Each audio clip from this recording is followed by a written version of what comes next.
The 1953 MGM film of Kiss Me Kate is as up to date as it can be in 1953. It's a movie, it's on in Technicolor, it's in 3D.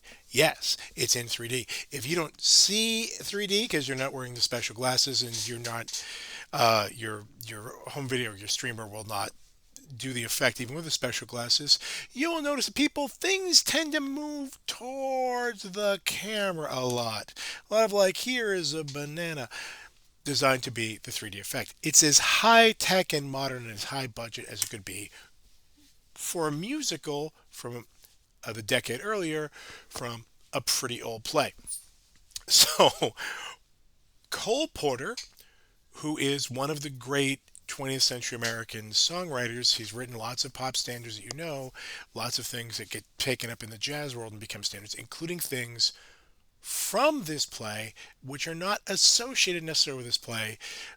Pretty late in his career is like, hey, I could do that thing Rodgers and Hammerstein does, where my musicals can actually be in a play with a coherent story. That was new.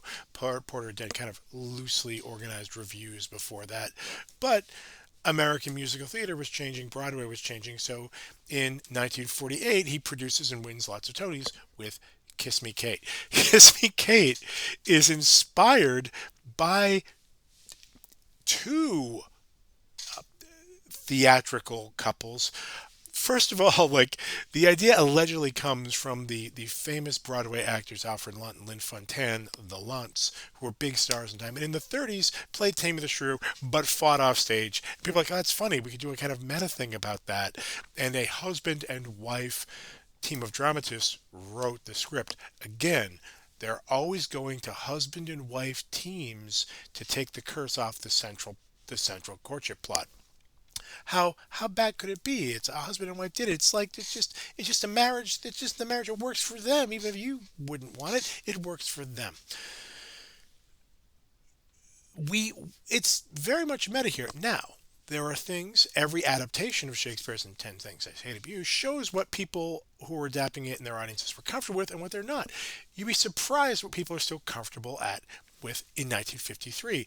Apparently, starving your wife is still okay, maybe simply in a theatrical, got to fit into the costume for the matinee context.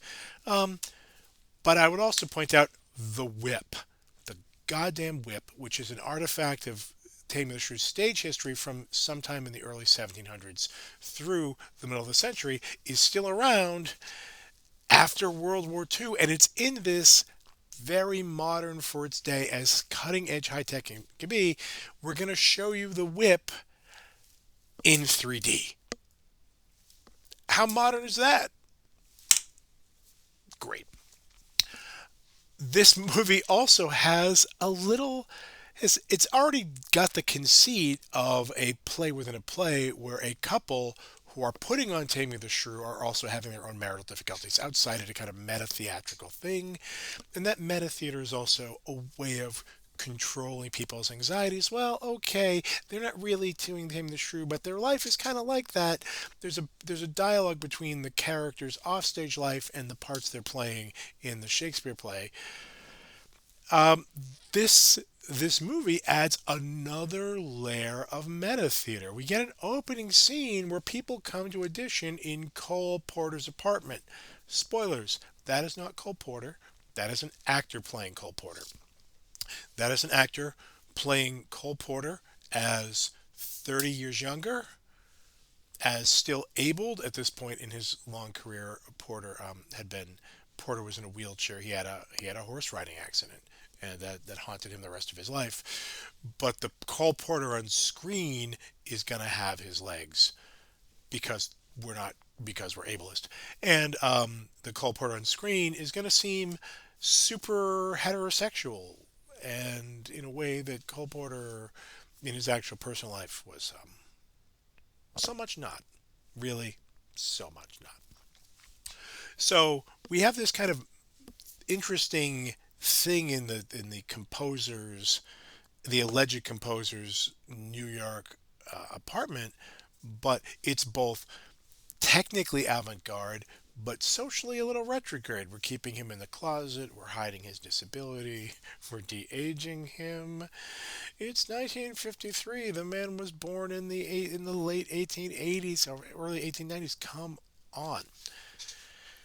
Uh, but I will say this: there is something that this adaptation, both the movie and the stage play, take from Shakespeare that none of the other films we watch do. It takes the meta theater part, or in this case, the meta cinema part. Shakespeare's play is a play within a play. The whole main plot of Taming the Shrew is a play within a play. As you know from your reading, there's that opening scene where like this whole play is put on as part of an elaborate prank by an aristocrat against a drunkard he found sleeping it off somewhere, who he's tricked into thinking is a lord, and they're doing a play for him. That's crazy, and that is sometimes staged, a lot of times not.